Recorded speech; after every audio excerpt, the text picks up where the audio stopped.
L'apôtre Jean a enseigné que Dieu est lumière. Depuis le moment où Adam et Ève se sont rebellés contre Dieu et sa volonté,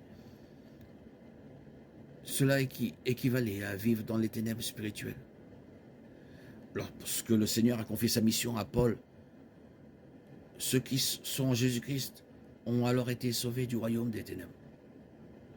Il nous a délivrés du pouvoir des ténèbres et nous a transportés dans le royaume de son Fils bien-aimé. Colossiens 1,13. Ceux qui rejettent Jésus-Christ font face à une séparation éternelle d'avec Dieu dans l'obscurité la plus noire. Jude 1, 4, 13.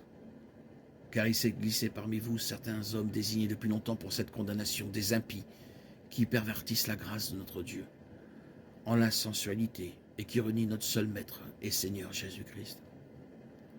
Or, je veux vous rappeler, vous qui le saviez déjà, que Jésus, après avoir sauvé le peuple du pays d'Égypte, fit ensuite périr les incrédules. Et les anges qui ne sont pas restés dans leur position d'autorité, mais qui ont abandonné leur propre demeure, il les a retenus dans des chaînes éternelles, dans une obscurité profonde, jusqu'au jugement du grand jour.